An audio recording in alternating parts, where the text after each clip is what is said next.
amigos de la respuesta. Esta es una respuesta formal, la institucional, la que ya tiene 28 años. Hemos estado produciendo en los días miércoles a las 8 de la noche por el canal 22, esencialmente, la respuesta electoral. Algo que, como hemos dicho, resulta coyuntural, solo explicable por el tiempo de elecciones en que nos encontramos. A veces apelo a refranes por su sabiduría y pienso que hay una manera muy simpática en el pueblo nuestro de expresar asombro respecto a esta situación, y esto lo aprendí desde que era casi adolescente. Una especie de máxima refranera. El borrachón no bebe en Nochebuena. El humor popular siempre ha dicho que los que beben todo el año tragos, alcohol, inexplicablemente el día de Nochebuena no beben. Y que los que no beben durante el año o beben muy poco, beben en la Navidad. Es pintoresco el decir porque en realidad sirve para otras cosas, porque en otros aspectos de la vida ocurre algo parecido. Yo lo he sufrido, yo lo he vivido durante muchos años sobre temas diversos. Pero ahora, con motivo de la escandalera que a escala mundial se ha desatado sobre los llamados papeles de Panamá, he tenido que reírme al oír tanta gente hablar con tanto frenesí por la televisión y la radio sobre los papeles de Panamá. Y eso es desde que Dios amanece hasta la medianoche, los papeles de Panamá. Se podría decir que la atención pública nuestra la han reconcentrado en un tema que está haciendo noticia a escala mundial, no hay dudas.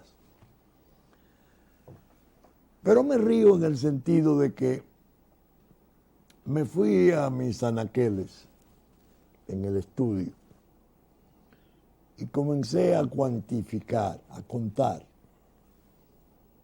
los libros que tengo en esos anaqueles, que han sido algunos leídos, más que leídos, devorados por mí, durante más de 25 años. Especialmente los libros, los tratados, las obras puntuales escritas por expertos verdaderos sobre la cuestión de los paraísos fiscales, el lavado de activo internacional, los capitales ilícitos de la droga, los capitales del comercio en el plano de la evasión fiscal y especialmente desde hace mucho tiempo los capitales provenientes de la actividad política a través del peculado multiforme que genera beneficios, comisiones oscuras, cuyos frutos, cuyos dineros tienen que ser ocultados.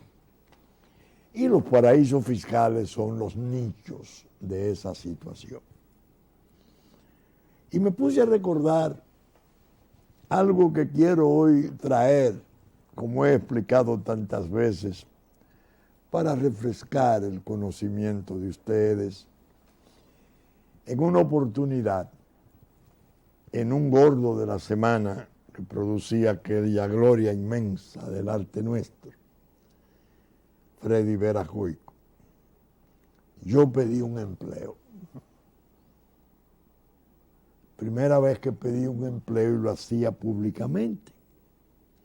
Le pedí formalmente al doctor Balaguer que yo tenía interés de que me designara secretario de Estado de Finanzas entonces, porque le aseguraba que si me nombraba, yo me encargaría de recoger en los paraísos fiscales y en la banca internacional capitales expatriados en forma ilícita, oscura,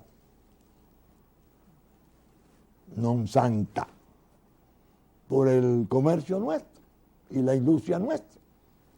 Yo decía que la deuda pública que teníamos entonces, que no alcanzaba, creo que eran unos 900 millones de dólares, estaba en esos bancos. Y lo que faltaba era voluntad política para salir a buscarlos. A Freddy Veras, que en paz descanse, mi grande, inolvidable amigo, le produjo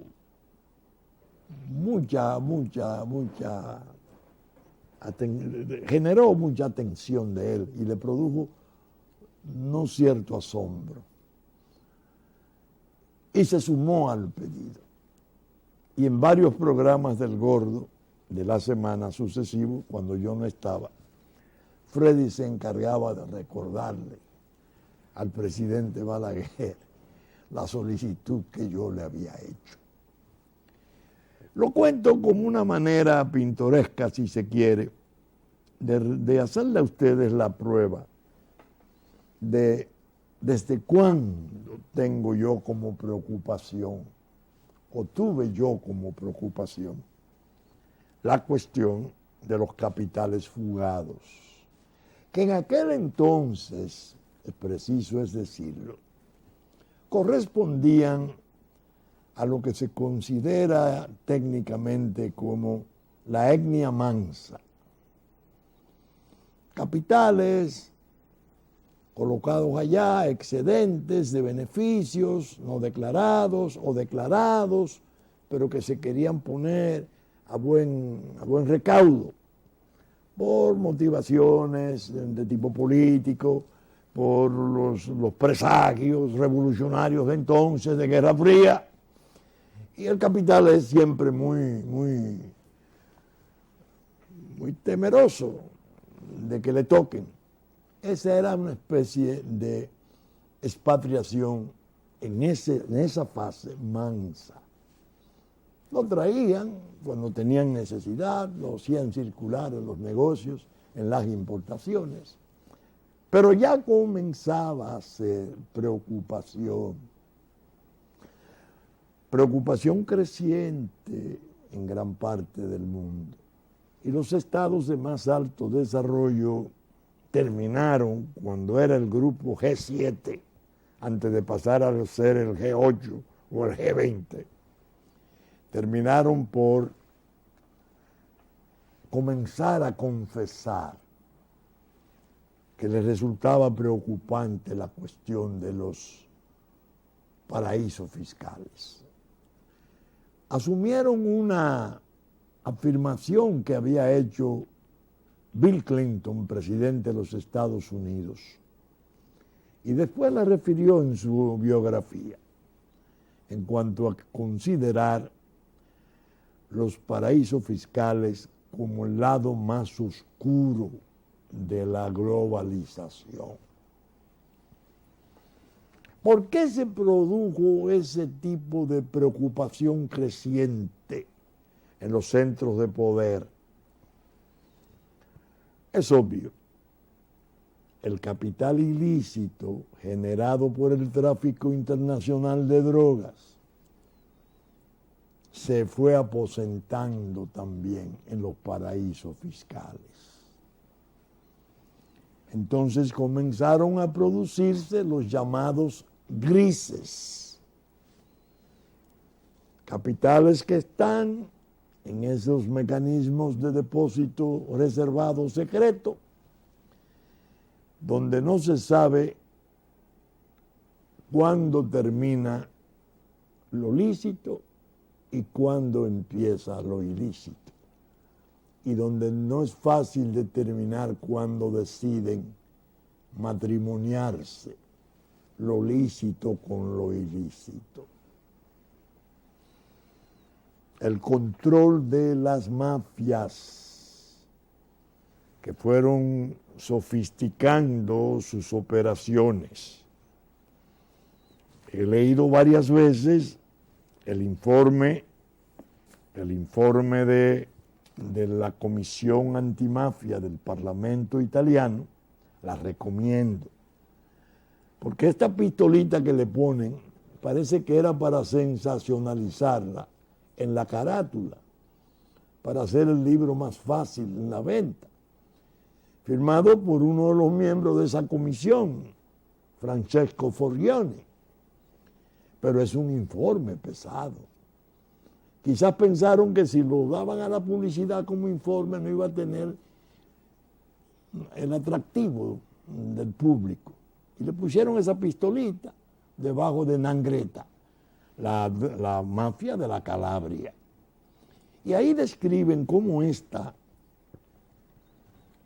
se ha especializado de tal modo que el 67% de los beneficios que le generan, el 43% de sus actividades netamente criminales, que las ha reducido a servir como distribuidora y control de las drogas de México y Colombia en Europa.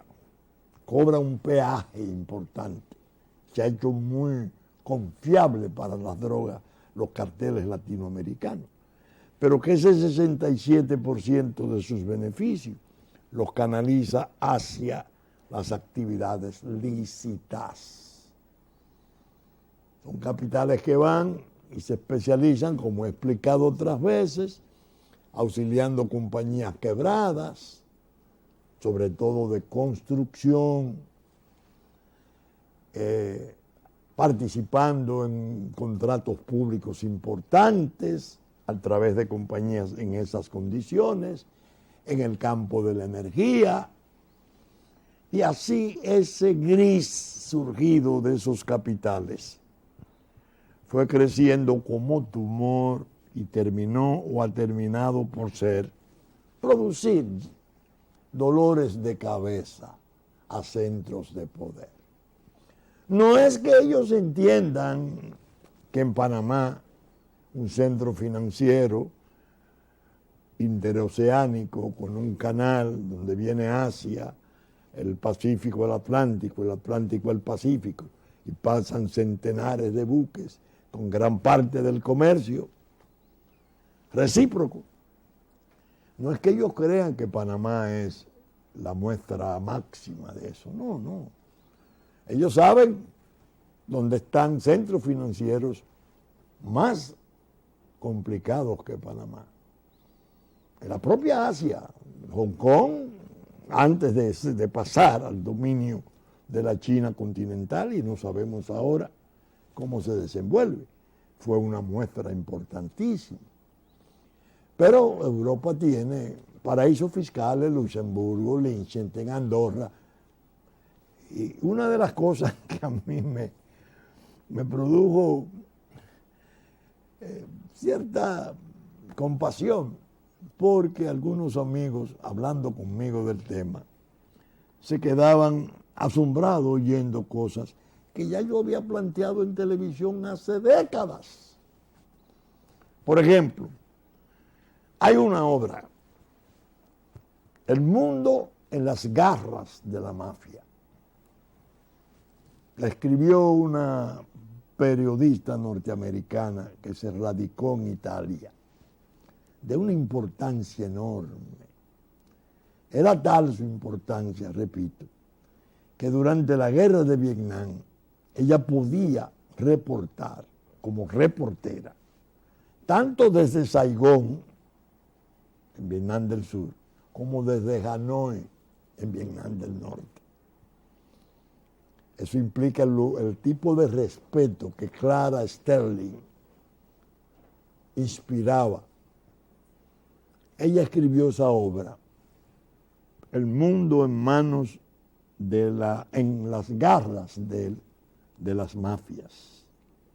Una obra sensacional. Y ahí yo encontré, entre otras cosas chocantes, cosas como esta. Austria, centro de Europa, corazón de la historia de muchas maneras, la historia de Occidente. Tenía entonces, cuando ella escribió ese libro, 8.000 bancos. 8.000 bancos, 8.000 bancos. Un amigo me anotaba, no sin gracia, serían 8.000 habitaciones. Es que no otra cosa son. Y ahora con los medios tecnológicos que tienen, pues en cualquier apartamento montan un banco. Luxemburgo. De ahí saqué yo, de ese libro, aquel Franklin Jurado Rodríguez, un egresado de la Universidad de Harvard, que terminó por ser el experto económico del cartel de Cali, enviado al momento en que se derrumbaba Unión Soviética para participar como en una especie de consejo de administración de mafias para controlar todo el derrumbe de la moneda soviética, del rublo, del tráfico ilegal de petróleo desde Bakú, todo lo que pudieran hacerse en esas operaciones del derrumbe soviético, que vimos generó, decía ella en su obra, más de 7.000 grupos criminales, tanto de Europa Central, como la balcánica, como en la propia Rusia. Es decir, cuando uno va leyendo, ese Franklin Jurado Rodríguez estuvo aquí. Ustedes saben cómo vino, con una compañía, la Cruz del Sur, creo que se llamaba. Y logró que el Senado de la República aprobara un contrato de donación de 3 millones de metros del CEA para construir 10.000 viviendas de los soldados nuestros, proyecto que administraría su compañía una vez construidas las viviendas. Es decir, que nuestras Fuerzas Armadas iban a quedar controladas en la casa básica por el cartel de Cali. Antes lo habían extraditado desde Luxemburgo a Estados Unidos. Cumplió 9 años, lo liberaron, se fue a Ginebra y de ahí vino a República Dominicana a hacer esa operación. Cuando se produjo el cambio de gobierno en el 2004, el asunto no había sido aprobado en la Cámara de Diputados y por fortuna no lo habían aprobado.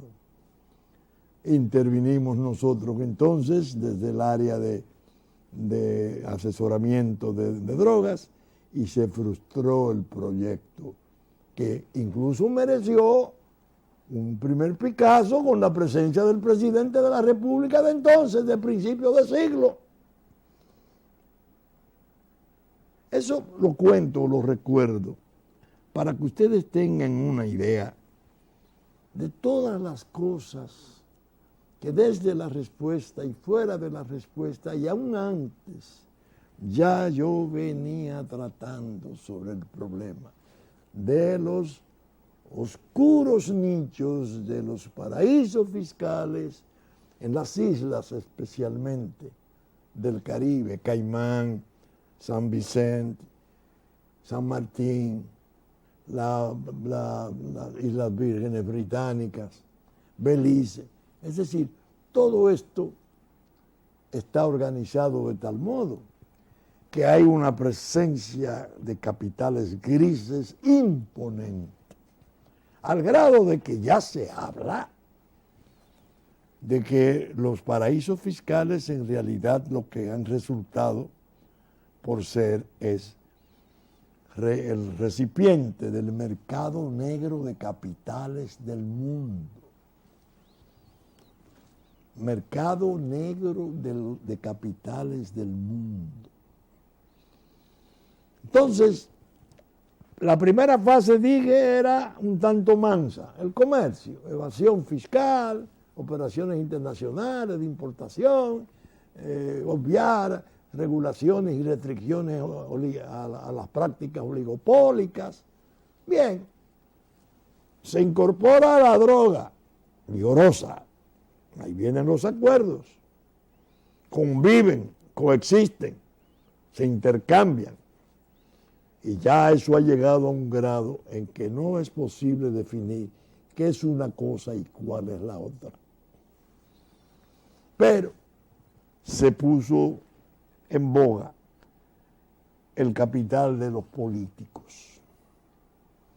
Políticos de distintas partes del mundo, que con motivo de la contratación de obras, el otorgamiento de beneficios, sacaban comisiones y sencillamente lo que hacían era que se la colocaban en los paraísos fiscales. Yo creo que tal vez sea útil que yo les cuente a ustedes esta experiencia personal que tuve. La conté hace 10 años en la respuesta. Yo estaba en un momento sirviendo la defensa de don Juan Bosch ante la 7ª u 8ª Cámara Penal de entonces. Era una querella que le había puesto un ciudadano por difamación. Yo tuve el honor de ser abogado de don Juan. Cuando salí de la audiencia, noté que había una señora muy distinguida afuera, en el pasillo del viejo Palacio de Justicia, vestida de blanco.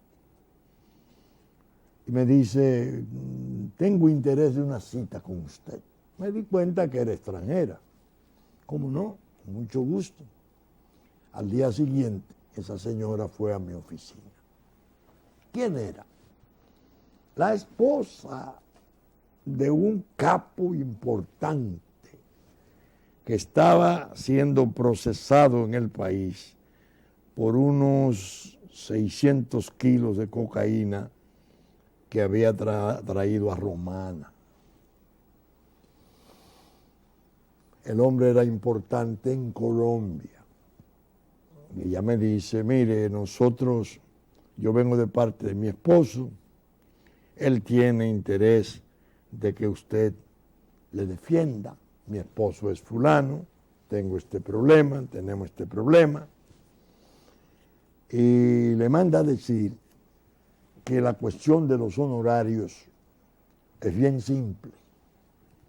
Usted da la suma que quiera o va a cobrar. Y nos dice en qué cuenta en el extranjero se la situamos.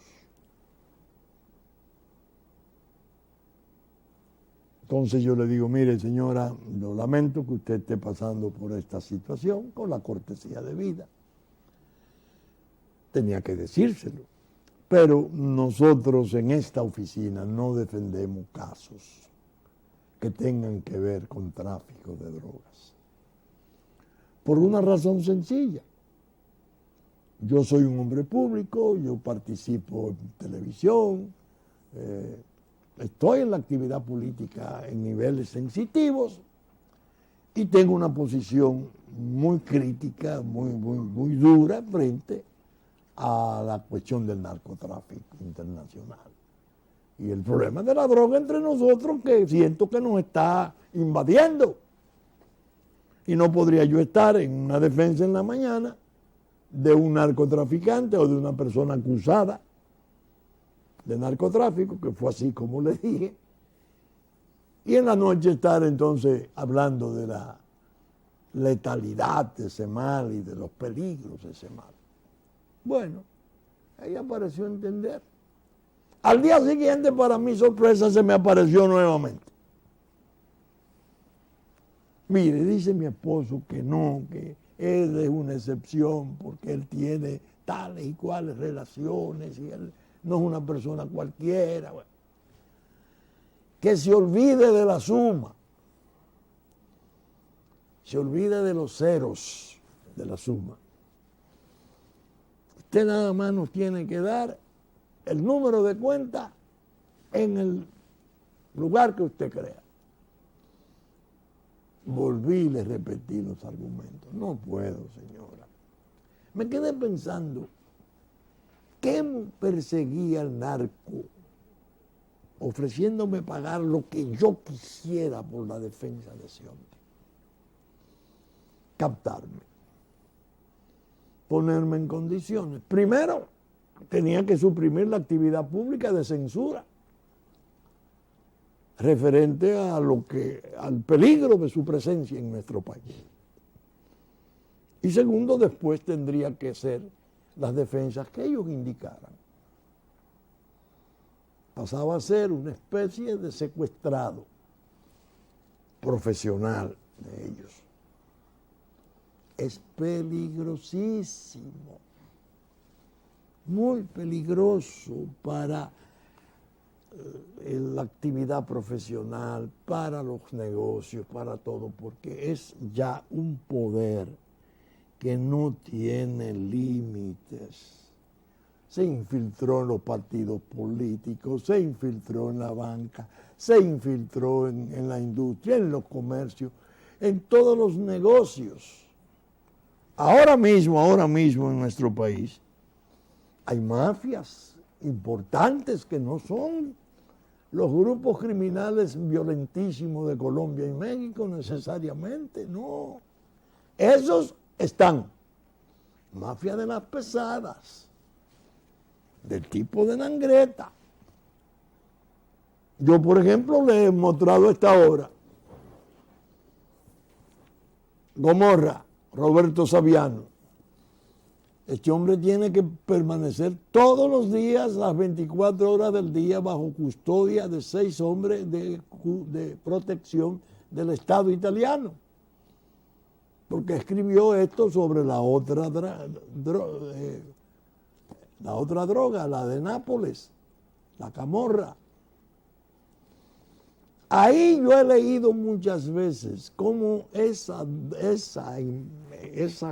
potencia económica de Camorra está en el área hotelera. Mundiales, tiene división hotelera. Aquí está. Los lácteos, lo he leído. Cómo se hicieron cargo del control de las 2 empresas más importantes de lácteos de Europa, que tienen actividades mundiales, una de ellas aquí. Y cómo el gran capital nuestro, el más alto, no tiene ningún tipo de inhibición para asociarse. Se asocian. Y están asociados en otros aspectos, incluso ya participando en lo que yo llamo el pacto implícito. Geopolítica, alto empresariado para los negocios y el mercado sin tasa de la isla toda, el binacional Quisqueya, y el gran nivel del tráfico internacional de drogas. Presencia invisible pero poderosa de carteles y de mafias establecidas, inmemoriales.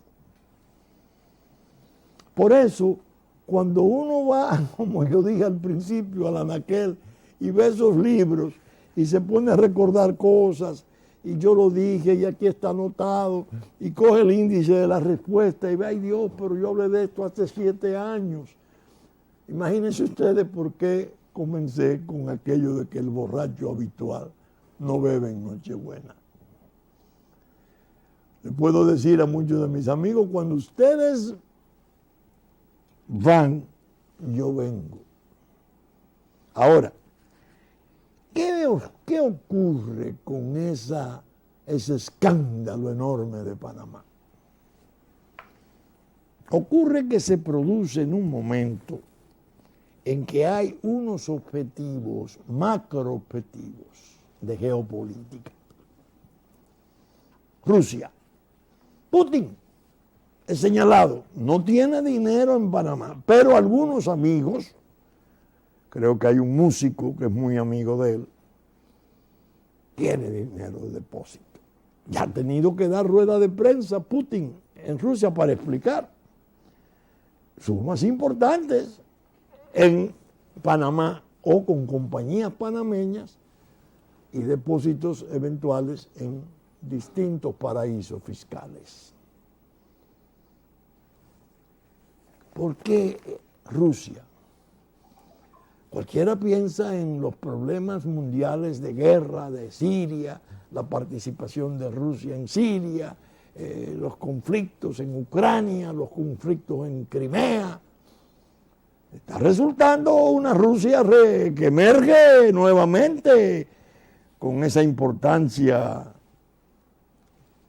legendaria de gran potencia de siempre, su cabeza. China, hasta familiares de Mao Zedong. El actual presidente Xi Jinping, también familiares o amigos, no sé exactamente, salen a relucir. Assad, el de Siria, un gran escándalo, porque desgraciadamente una parte importante de los depósitos en el origen eran especialmente inocuos, no sanos, pero no eran peligrosos. Se han tornado peligrosos cuando el narco ha invadido y se ha adueñado de ese mercado negro de capitales. Y el capital definitivamente se acomodó. Brasil. ¿Qué pasa? Dilma. Ahora aparece algo todavía más grave de cuanto ha aparecido. La presidenta del Brasil está expuesta a ser destituida en un juicio político de impeachment. Ya se autorizó, la comisión que actuaba autorizó que sí había méritos. La acusación originaria era que había cosmetizado las cifras de la economía del Estado para hacer alarde de eficacia o evitar aspectos negativos. Pero le viene entonces el problema de Lula y el problema de Petrobras y el problema de Odebrecht, y ahora viene el peor, Andrade y Gutiérrez, la segunda firma constructora del Brasil, importantísima. Andrade donó dinero, corrupción, Petrobras a Dilma. Expresidente de la constructora brasileña, Octavio Márquez de Acevedo, declaró a las autoridades que en el 2014 donó 5.5 millones de dólares para campaña presidencial de la Dilma Rousseff. Conforme a la legislación brasileña, parece que este hombre pactó, tienen pruebas y esto determinaría la nulidad de la elección, tanto de ella como del vicepresidente, que se separó de ella, pero que a su vez ha sido encausado, como ha sido también encausado el presidente de la Cámara de Diputados, Eduardo Dacunia, por 5 millones de dólares puestos en Suiza.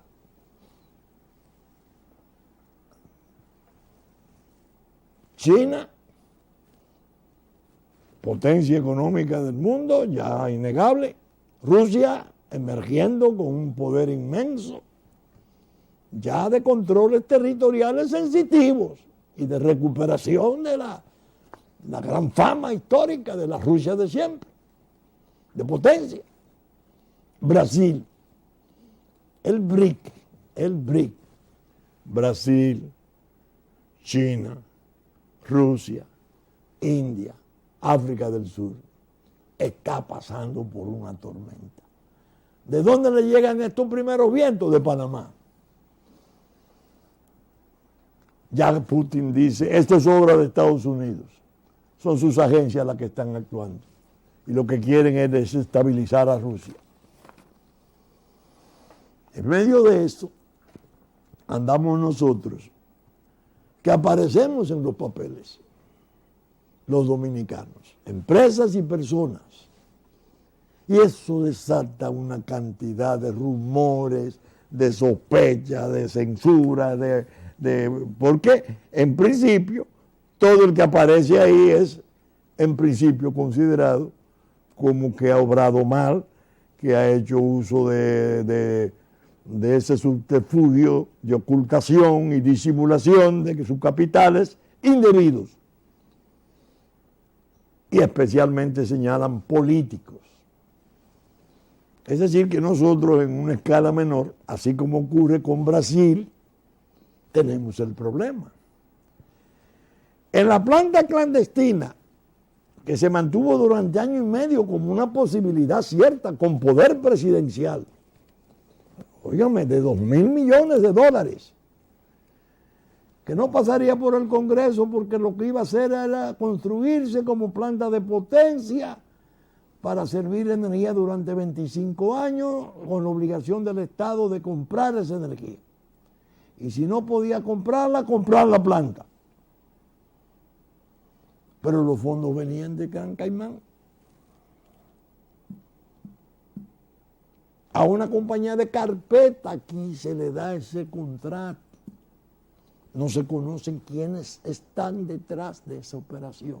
Es decir, todo ha estado metido en una espesa niebla de rumores, de reproches, de recriminaciones. Y evidentemente en el plano político está haciendo daño y va a hacer daño. Y hay gente frotándose las manos entendiendo que con Panamá se amortigua a Brasil o se hunden todos. Tollo inmenso. Yo digo muchas veces, la desgracia del pueblo nuestro, que está tan consciente de sus peligros, el desastre de su soberanía perdida, la degradación de sus instituciones, la incapacidad de responder a todos los insultos y reproches que durante años se han mantenido haciendo para destruirnos. El pueblo está consciente de eso, pero tiene dificultades para poder organizar la resistencia. Y yo les digo muchas veces, ustedes ven esta fuerza nuestra, la Fuerza Nacional Progresista, pequeña pero aguerrida, según diría el doctor Peña Gómez en el 94 en Puerto Rico. Pequeña pero patriótica, seguiría según dijera don Juan en el 93. ¿De dónde puede salir esa animadversión de intereses importantes del país para con nosotros? Esa animadversión está mezclada con temor. Temor. No porque nosotros seamos persecutorios, sino que no nos pueden imaginarse siquiera, no pueden ni condicionarnos, ni intimidarnos, ni obligarnos a hacer las cosas de su conveniencia. Para ellos una administración como esta resulta magnífica, porque están al mando. Y que los políticos se meten en lío, que hay muchos que se han enriquecido, que se están enriqueciendo. Ah, bien, New Rich. Nos miran por encima del hombro. Nosotros somos los que cortamos el jamón aquí. Pero esa fuerza que anda ahí, óigame, ¿qué es eso?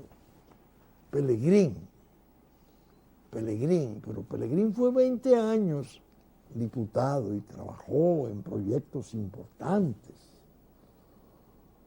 Pelegrín le hizo oposición al Centro Internacional Financiero que nosotros hemos querido establecer, ahí en Sanssouci. para hacer una Panamá multiplicada. Y el padre es peor. El padre hasta dio una conferencia en el auditorium del Banco Central, que la va a traer un día de esto para decir lo que dijo de ese centro financiero internacional que los dueños del país han querido establecer para manejar capitales del mundo. Esa gente no es buena. Yo muchas veces digo, ¿ustedes se imaginan a Pelegrín Castillo sentándose en la silla de alfileres el 16 de agosto de este año, llamando a la gente del FONPER? Díganme por favor, ¿qué es lo que ustedes han hecho?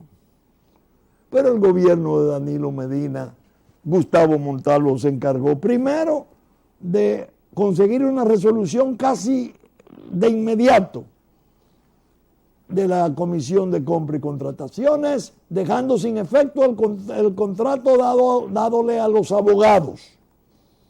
Los abogados que iban a cobrar 500 millones de pesos y recuperaban 10.500, lo cual era más que justo. Si cobran 10.500, darle 500 no significa una cosa extravagante.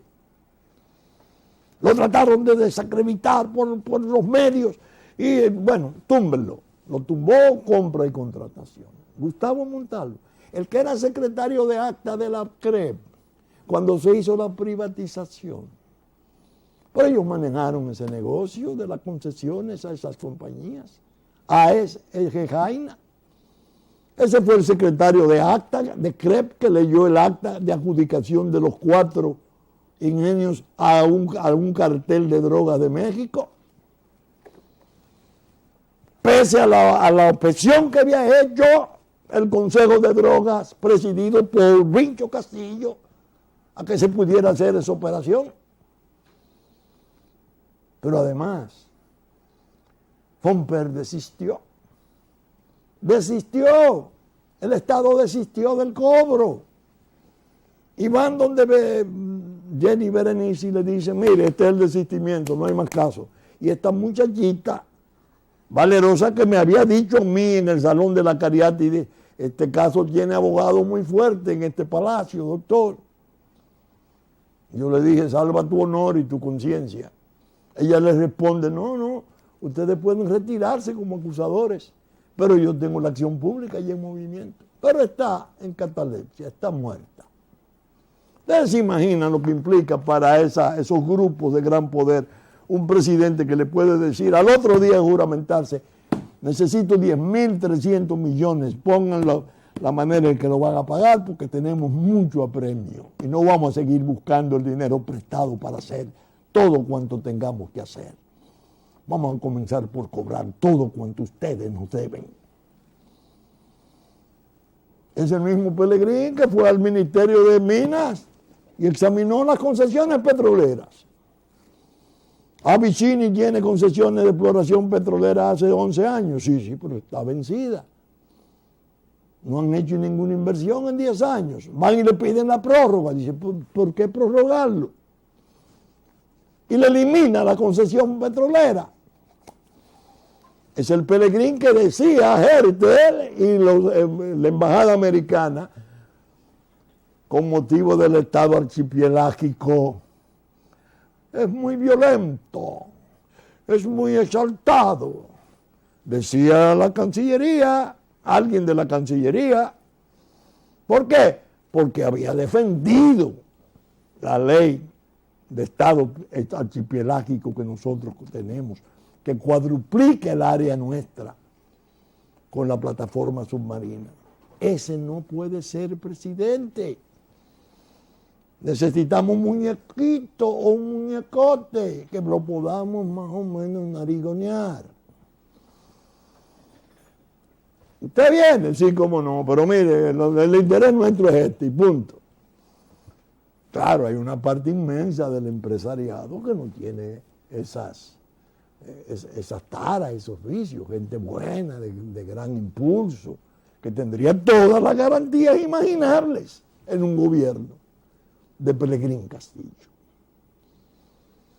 Pero lo que quiero destacar es que esos grupos que nos adversan, esos grupos que nos quieren borrar del mapa, que no existamos, han ido muy lejos en los tratos, en el tráfico de esos capitales que me he referido, en los grises.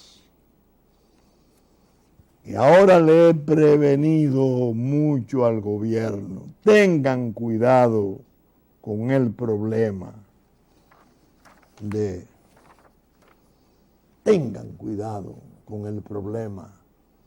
de relevar el financiamiento brasileño de la planta Catalina, que no va a venir porque no le van a dar a Odebrecht apoyo con su presidente condenado a 19 años.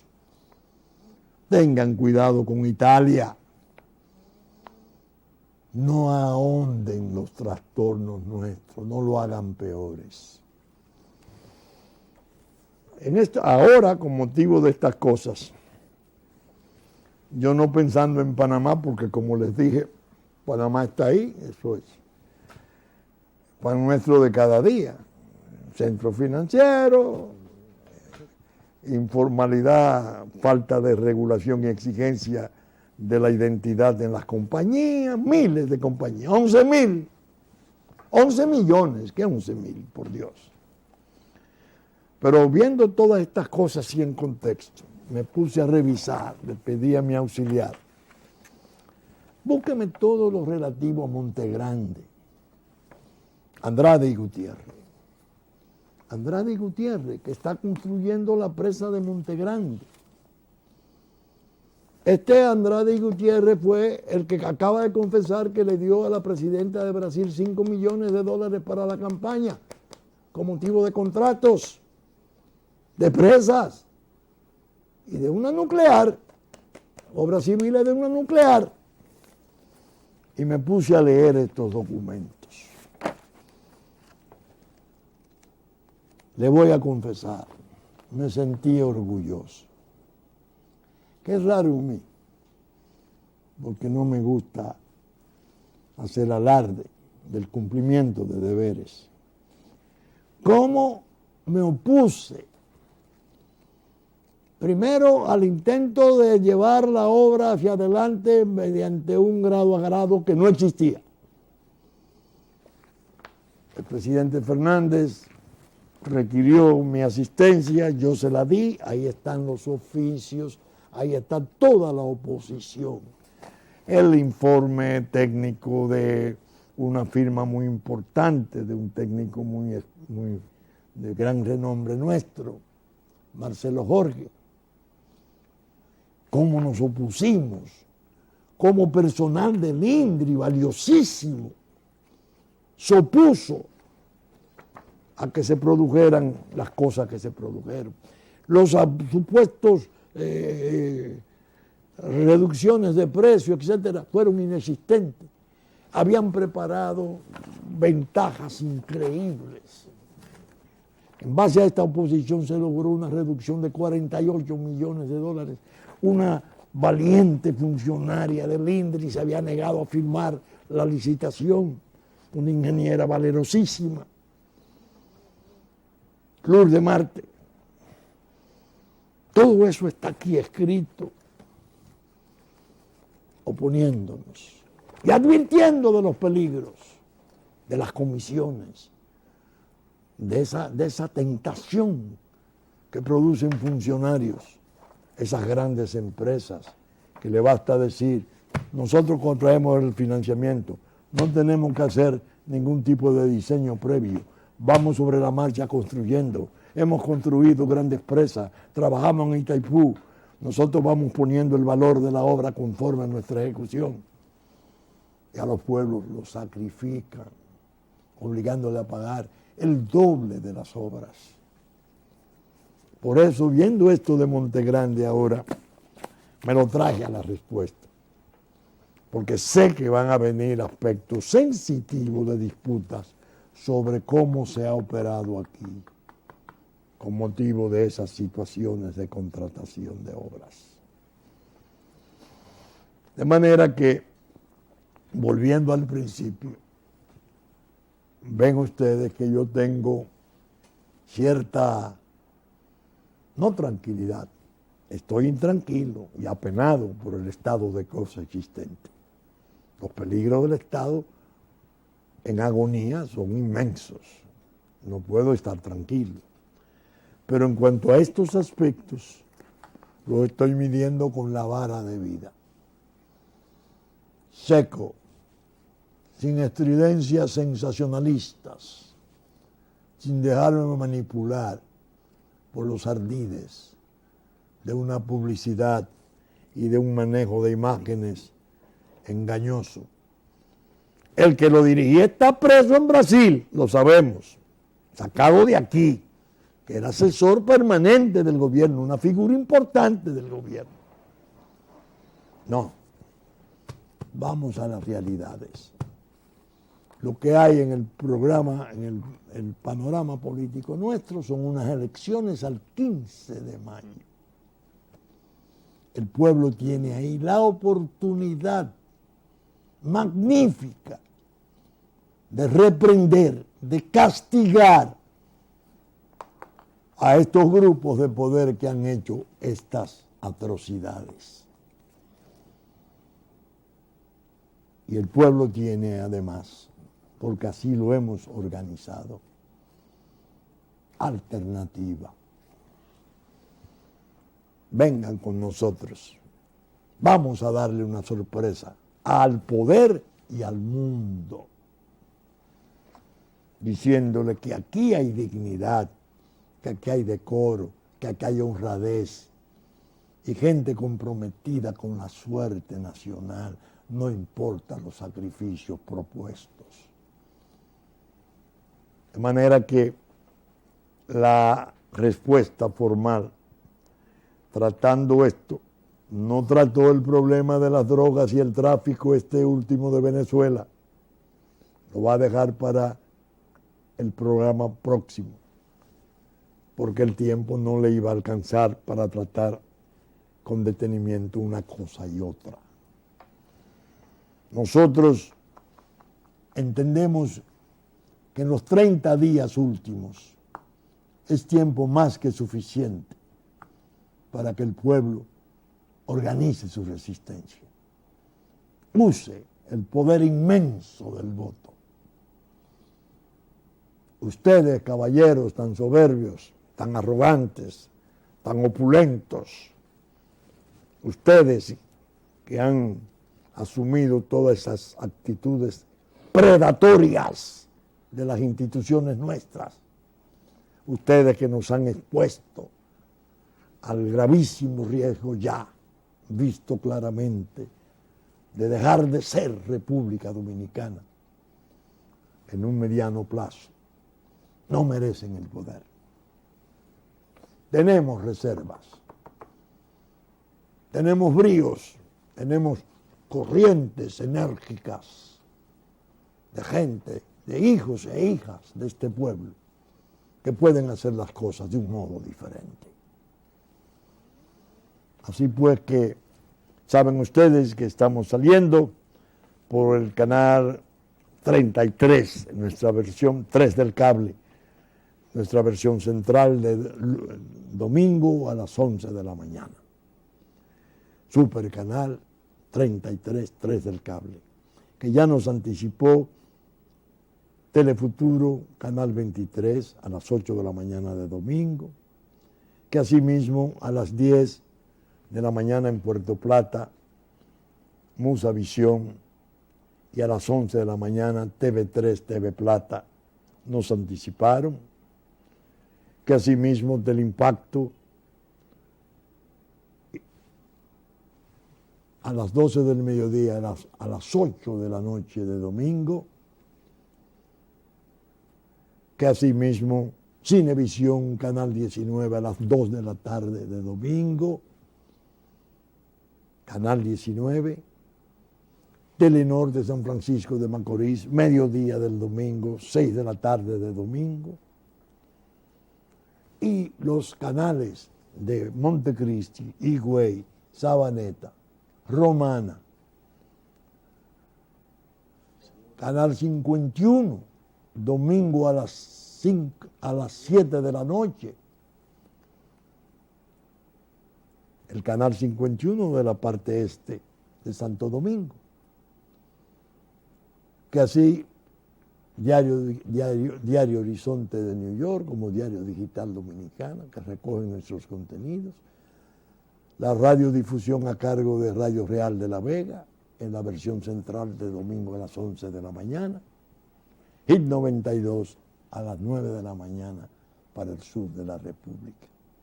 Con la gracia de Dios esperamos estar con ustedes el próximo domingo en una próxima entrega. Muchas gracias y hasta entonces.